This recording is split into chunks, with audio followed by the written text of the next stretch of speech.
Salve Maria!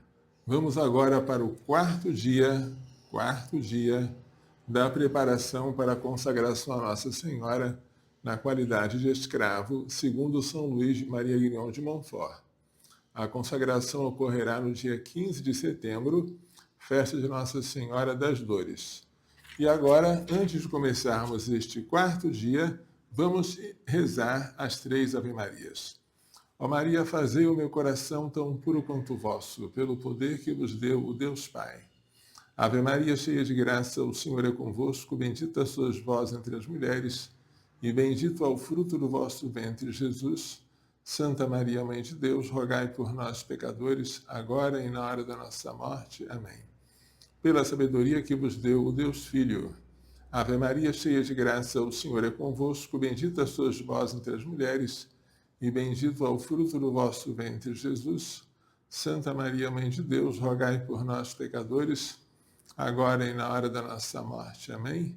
Pela misericórdia que vos deu o Espírito Santo. Ave Maria, cheia de graça, o Senhor é convosco, bendita sois vós entre as mulheres, e bendito é o fruto do vosso ventre, Jesus. Santa Maria, Mãe de Deus, rogai por nós, pecadores, agora e na hora da nossa morte. Amém. São Luís Maria Grignon de Montfort, neste seu livro, o Tratado da Verdadeira Devoção à Santíssima Virgem, conhecido como Livro de Ouro, propõe que a preparação para a consagração a Maria ocorra em 33 dias, sendo os 12 primeiros para se desapegar do espírito do mundo. Aqui, no resumo que eu escrevi do Livro de Ouro, esse livrinho, o Livro de Ouro ao alcance de todos, você encontra na página 54 algumas sugestões de leituras para cada dia. Hoje, que é o quarto dia, vamos ler Lucas 15, 11 a 31. O filho que abandonou o pai para servir o mundo. Vamos iniciar então a leitura. É uma das leituras mais lindas de toda a Bíblia.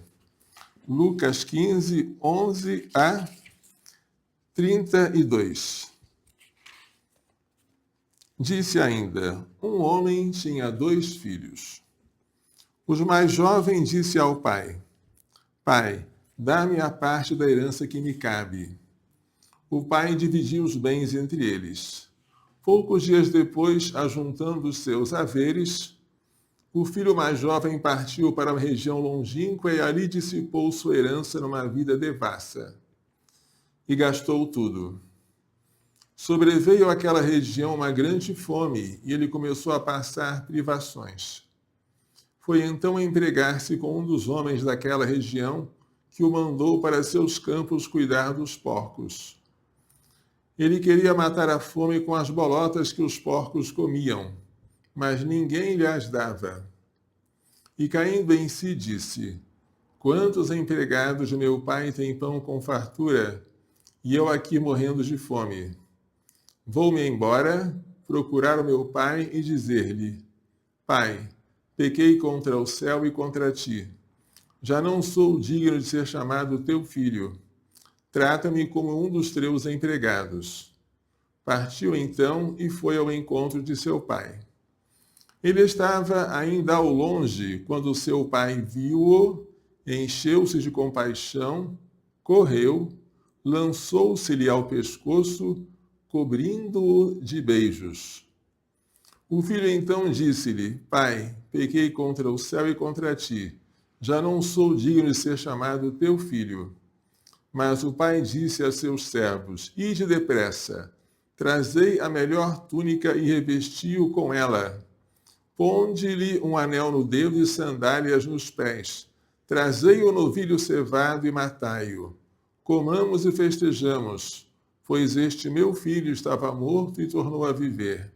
Estava perdido e foi reencontrado. E começaram a festejar. Seu filho mais velho estava no campo. Quando voltava, já perto da casa, ouviu músicas e danças. Chamando um servo, perguntou-lhe o que estava acontecendo. Este lhe disse: é teu irmão que voltou, e teu pai matou o novilho cevado, porque o recuperou com saúde. Então ele ficou com muita raiva e não queria entrar. Seu pai saiu para suplicar-lhe. Ele, porém, respondeu a seu pai: Há tantos anos que eu te sirvo, e jamais transgredi um só dos teus mandamentos. E nunca me deste um cabrito para festejar com meus amigos. Porém, contudo, veio esse teu filho, que devorou teus bens com prostitutas, e para ele matas o novilho cevado. Mas o pai lhe disse: Filho, tu estás sempre comigo, e tudo que é meu é teu. Mas era preciso que festejássemos e nos alegrássemos, pois esse teu irmão estava morto e tornou a viver. Estava perdido e foi reencontrado. Vejamos esta parábola. O homem tinha 2 filhos. O filho pródigo, o esbanjador, não é o primogênito, é o mais novo.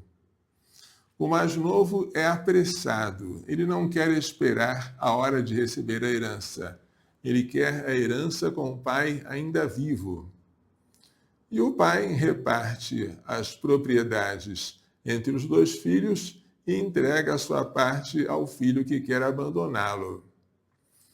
E ele então sai com a sua parte da herança e gasta tudo numa vida desenfreada. O que é isso? Um filho é aquele que pode chamar a Deus de pai, porque recebeu de Deus a vida. A vida de Deus em nós chama-se graça. Filho é aquele que foi batizado e está em estado de graça. Só que este filho não deu valor à sua filiação, mas resolveu sair para gastar, desperdiçar, esbanjar os bens do pai. Mas, depois de ter gasto tudo, sobreveio àquela região uma grande privação, uma grande fome. E ele começou a passar necessidade. Feliz necessidade, feliz fome, que faz o pecador se lembrar de Deus. Foi então empregar-se com um dos homens da região, e este homem mandou-o cuidar dos porcos. Para nós, a profissão de cuidar dos porcos não é repugnante como é para um judeu. O porco é um animal considerado impuro. Comer carne de porco, jamais. Cuidar dos porcos é a expressão de uma profissão abjeta. E mais, o rapaz queria saciar a sua fome com as bolotas que os porcos comiam, mas nem isso lhe era dado. Bem, é o estado de total afastamento de Deus e do serviço a um patrão cruel. Servir a este mundo é assim. O mundo nos dá aplausos enquanto temos o dinheiro do nosso pai e depois o mundo nos abandona. Tomara que o mundo nos abandone, porque assim nós vamos ter saudade do pai para voltarmos à casa paterna. Então, caindo em si, aquele filho disse: Tantos empregados de meu pai têm pão com fartura, e eu aqui passando fome. Quais são os empregados que não são filhos, mas que o pai alimenta? São esta terra, os astros e o sertão em paz, esta flor e o pássaro feliz que vês. São criaturas de Deus, porém elas não sentirão, não poderão jamais viver esta vida singular que Deus nos dá. Esta vida, a vida da graça, nunca poderá ser a vida de um passarinho ou de uma flor. Por mais belas que sejam tais criaturas, elas não podem ser batizadas, não podem ser chamadas filhas de Deus, não podem receber a graça santificante, nem terão como herança a vida eterna. E, no entanto, Deus cuida delas. Deus veste os lírios do campo, Deus alimenta as aves do céu. Então o filho mais novo disse: Vou para a casa do meu pai e dizer: Pai, pequei contra o céu e contra ti. Já não sou digno de ser chamado teu filho.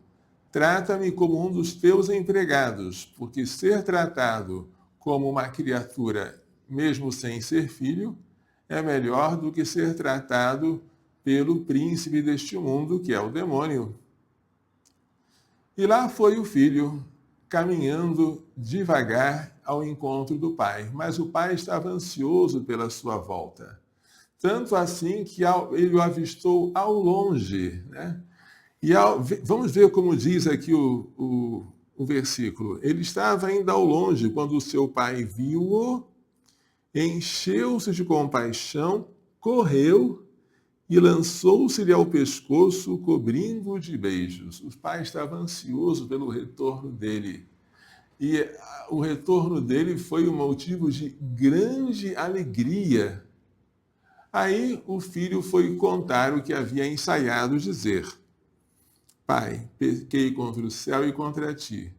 Já não sou digno de ser chamado teu filho. Faltou dizer, trata-me como um dos teus empregados. Mas não deu tempo, porque o pai logo disse aos seus servos que lhe trouxesse a melhor túnica para vesti-lo, que lhe pusesse um anel no dedo, símbolo de que ele continuaria a ser herdeiro, apesar de ser esbanjado a sua parte na herança, e que colocasse sandálias nos pés, e que trouxesse um novilho cevado e matasse tal novilho para fazer festa.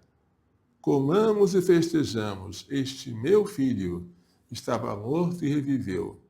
Estava perdido e foi encontrado. O que quer dizer isso? O desejo de Deus, quando nós estamos em pecado mortal e nos arrependemos, é que nós voltemos à vida da graça e gozemos de todos os benefícios de um filho, de tal modo que ele se esquece do mal que nós fizemos e manda os servos fazerem festa. Aí o filho mais velho estava no campo. Quando voltou, viu o barulho de músicas, danças e perguntou a um dos servos: O que está acontecendo? O servo lhe disse: é teu irmão que voltou e teu pai matou o novilho cevado porque o recuperou com saúde. O novilho cevado não se matava em qualquer ocasião. Ocasiões de muita solenidade, entre elas as bodas de um primogênito. Mas aquele filho não era o primogênito, era o mais novo, nem estava se casando, estava voltando de uma vida devassa. Então o filho mais velho ficou com muita raiva e não queria entrar. Mas o pai, que além de misericordioso é humilde, saiu para suplicar-lhe que entrasse e participasse da festa. Mas ele argumentou: há tantos anos que te sirvo e jamais transgredi um só dos teus mandamentos, entenda-se. Nunca cometi um pecado mortal e nunca me deste um cabrito para festejar com meus amigos. Contudo, veio teu filho, que devorou teus bens com prostitutas, e para ele matas um novilho cevado. Aí o pai lhe disse: Filho, tu estás sempre comigo, e tudo que é meu é teu. Ou seja, tu estás em estado de graça. Tu estás sempre comigo, e tudo que é meu é teu. Teu não é só um cabrito, teu é a fazenda inteira. Toda a minha propriedade é tua, porque tu estás sempre comigo. Eu sou a tua recompensa. Mas era preciso fazer festa e se alegrar, porque este teu irmão estava morto e reviveu. Estava perdido e foi encontrado. O filho chama aquele irmão perdido de teu filho. O pai chama aquele filho de teu irmão. O que quer dizer isso, gente? Deus se alegra de maneira tão grande com a recuperação de um pecador que até poderia causar inveja naqueles que não pecaram mortalmente e que nunca se afastaram de Deus pelo pecado grave. Mas quem vive no estado de graça não deve sentir inveja da festa que Deus faz por um pecador. Deve festejar com ele. Por quê?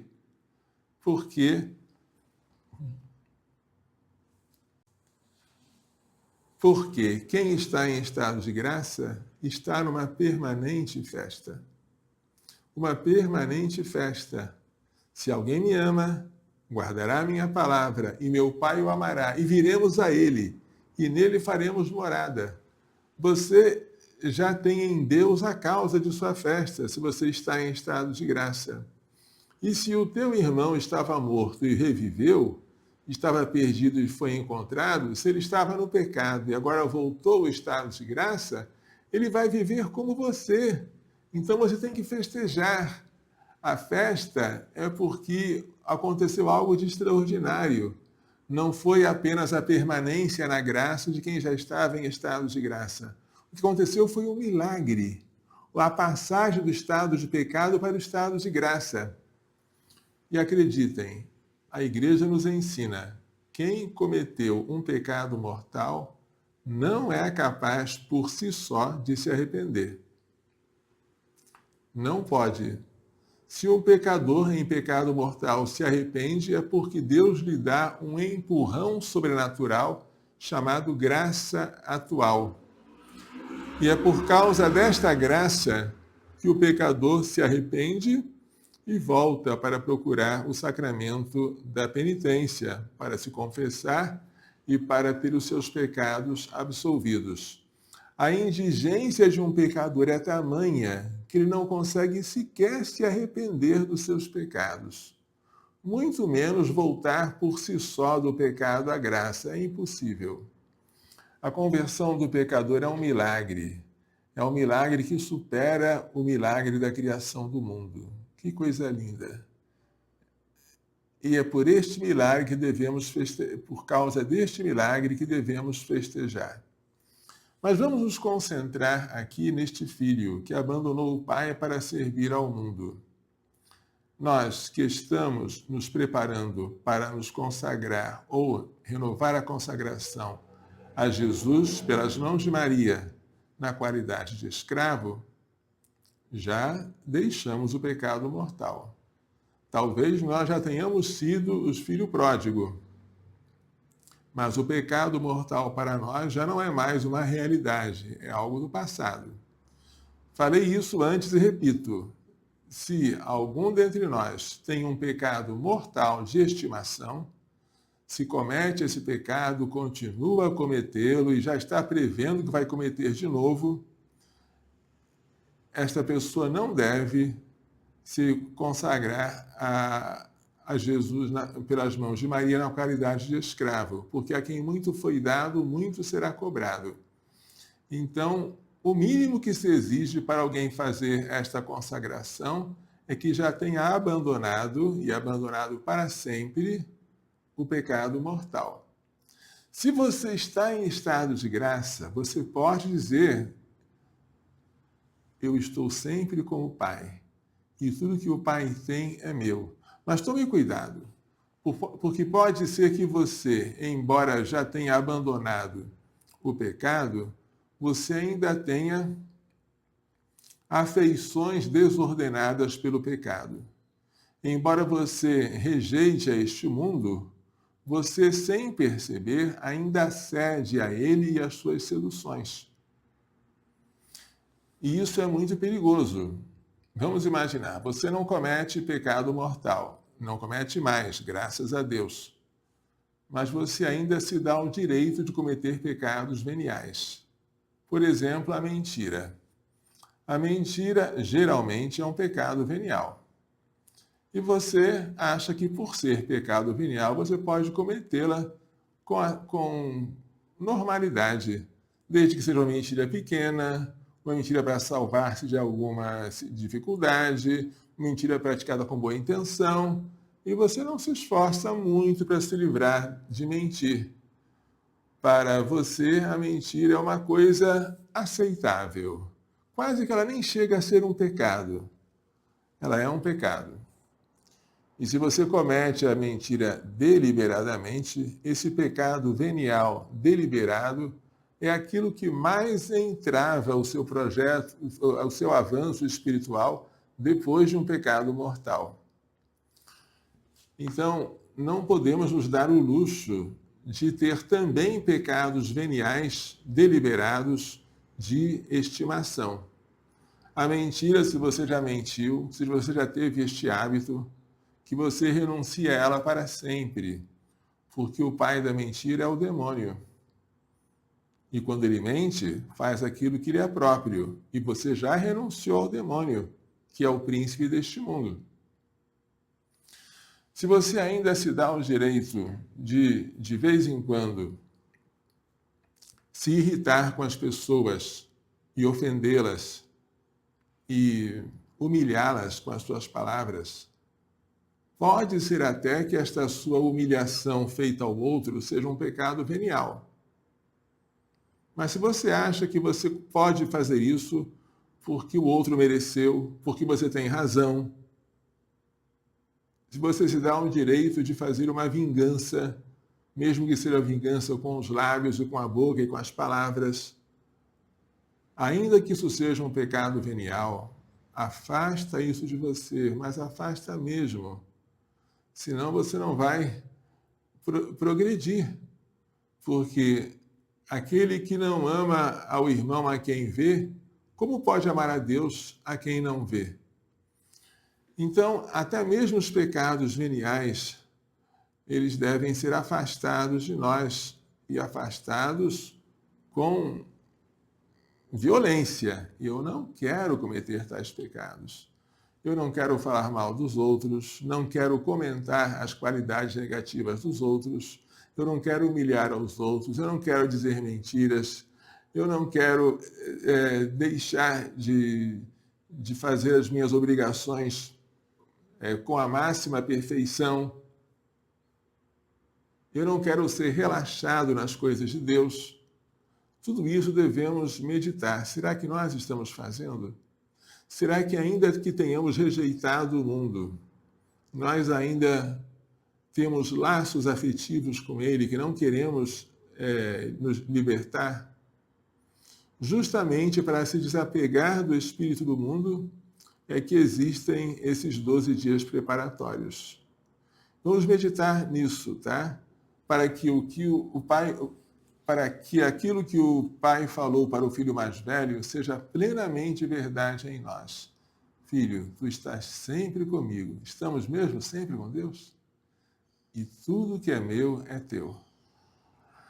Vamos agora, irmãos, vamos recitar uma oração que está no no resumo do tratado, que é o livro de ouro. Vamos recitar o Bene Creator e o Ave Maristela. O Bene Creator está na página 70. Vem, ó Espírito Criador, as almas dos teus visita, os corações que criaste enches de graça infinita. Tu, Paráclito, és chamado, dom do Pai Celestial, fogo, caridade, fonte viva e unção espiritual. Tu dás septiforme graça, dedo és da destra paterna, do Pai solene promessa, das força da voz superna. Nossa razão esclarece, teu amor no peito acende, do nosso corpo a fortaleza, do nosso corpo a fraqueza, com tua força defende. De nós afasta o inimigo, dá-nos a paz sem demora, guiai-nos e evitaremos tudo quanto se deplora. Dá que Deus Pai e teu Filho, por ti nós bem conheçamos, e em ti, Espírito de ambos, em todo o tempo creiamos.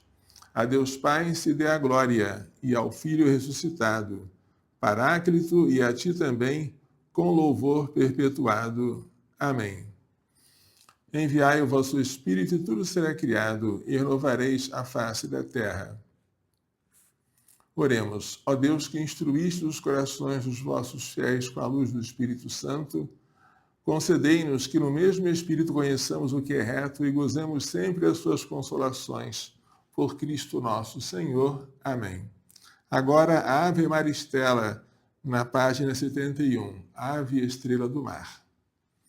Ave do mar estrela, de Deus mãe bela, sempre virgem da morada celeste, feliz entrada. Ó tu que ouviste da boca do anjo a saudação, dá-nos paz e quietação, e o nome de Eva troca. As prisões aos céus desata, e a nós cegos alumia. De tudo que nos maltrata nos livra, o bem nos granjeia. Ostenta que as mães fazendo que os rogos do povo seu, ouça aquele que nascendo por nós quis ser filho teu. Ó Virgem especiosa, toda cheia de ternura, extintos nossos pecados, dá-nos pureza e brandura. Dá-nos uma vida pura, põe-nos em via segura, para que a Jesus gozemos e sempre nos alegremos. A Deus Pai veneremos, a Jesus Cristo também, e ao Espírito Santo demos, aos três, um louvor. Amém. Prontinho. Agora vamos rezar a oração à Madre Maria José de Jesus, que eu sempre venho rezando, pedindo a ela a cura da minha coluna, dos meus joelhos e das minhas articulações. Quem quiser receber uma relíquia como essa da serva de Deus, Madre Maria José de Jesus, basta escrever para provida@providaanapolis.org.br provida@providaanapolis.org.br. Vamos então iniciar a oração. Se assim servir para a maior glória de Deus esta cura, se eu servir melhor ao próximo, recuperando a minha saúde, se eu aumentar, se eu crescer em gratidão e humildade com a obtenção desta graça, e se assim a serva de Deus for elevada à honra dos altares. Deus de poder e misericórdia, que tornaste vossa serva, Madre Maria José de Jesus, admirável por suas virtudes e santidade de vida, por seu amor à Igreja e ao Carmelo, e por sua constância na oração em benefício das almas, concedei-nos por sua intercessão conformar nossa vontade à de Cristo e alcançar a especial graça que ardentemente vos imploramos. Agora você pede a graça. Por nosso Senhor Jesus Cristo, vosso Filho, na unidade do Espírito Santo. Amém. Pai nosso que estás no céu, santificado seja o vosso nome. Venha a nós o vosso reino, seja feita a vossa vontade, assim na terra como no céu.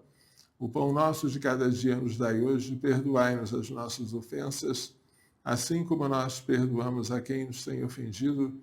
E não nos deixeis cair em tentação, mas livrai-nos do mal. Amém. Ave Maria, cheia de graça, o Senhor é convosco, bendita sois vós entre as mulheres, e bendito é o fruto do vosso ventre, Jesus. Santa Maria, Mãe de Deus, rogai por nós, pecadores, agora e na hora da nossa morte. Amém. Glória ao Pai, ao Filho e ao Espírito Santo, como era no princípio, agora e sempre. Amém. Vamos agora recitar a súplica ardente a São José pelo Provida de Anápolis. Glorioso e castíssimo São José, a cujo nome está consagrado o nosso oratório, vinde em nosso socorro nesta aflição pela qual passamos. Vós que experimentastes a dor de não encontrar um lugar para o menino Jesus nascer, não permitais que esta casa feche as portas ao mesmo menino que a nós vem, na pessoa de uma criança em gestação. Vós que com prontidão vos levantastes e tomastes o menino e sua mãe, para levá-los para longe da fúria de Herodes, vinde depressa libertar-nos da fúria do inferno, que deseja a ruína desta casa e desta obra. Vós que amais as crianças, pois vedes nelas o próprio Filho de Deus, a quem sustentastes e protegestes, não deixeis que os pequeninos sejam privados da vida natural pelo aborto, nem da vida sobrenatural pela falta do sacramento do batismo. Vós que trabalhastes silenciosamente no lar de Nazaré, não deixeis que a falta de silêncio em nós venha perturbar a paz que o menino Jesus nos veio trazer. Vós que vos preocupáveis com o sustento e o bem-estar dos dois tesouros a vós confiados, Jesus e Maria, providenciai para as mães e seus filhinhos a quem assistimos tudo que for necessário para o corpo e para a alma. Se é desejo de Deus, como desejava nosso fundador, Dom Manuel Pestana Filho, que haja irmãs religiosas para cuidarem das mães gestantes e seus filhos por nascer, não deixeis que esse desejo se frustre. Mostrai-nos, São José, quais irmãs Deus escolheu para realizar este trabalho, que São João Paulo II chamou de o mais importante da terra. Dai-nos, São José, a pureza angélica requerida para cuidar das criancinhas, cujos anjos vêm continuamente à face de nosso Pai que está nos céus. Obtende-nos de vossa esposa, a Rainha dos Anjos, uma legião de espíritos celestes, para guardar esta casa e esta obra contra os ataques do maligno. Obedientíssimo São José, que nunca venha a faltar em nós a obediência à santa vontade de Deus, que se manifesta pela boca de nossos legítimos superiores.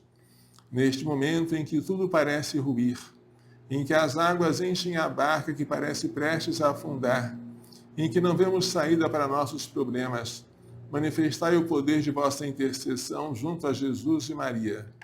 Depois de Jesus e Maria, em vós colocamos a nossa confiança. Ó Salvador do Salvador, vinde salvar-nos.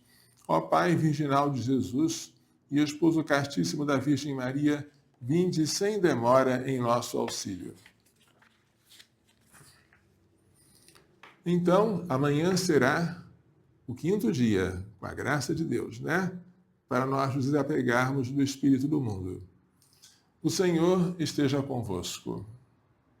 Pela imposição de minhas mãos sacerdotais e pela invocação da bem-aventurada sempre Virgem Maria, de São José, seu castíssimo esposo, São Luís Gonzaga, São Luís de Maria Guilhom de Montfort, Santa Genevieve Mola, Santa Teresa de Calcutá, São João Paulo II, São Miguel, São Gabriel, São Rafael, todos os anjos santos, abençoe-vos, proteja-vos e guarde-vos com toda a bênção do céu e da terra, Deus Todo-Poderoso, Pai, Filho e Espírito Santo. Amém.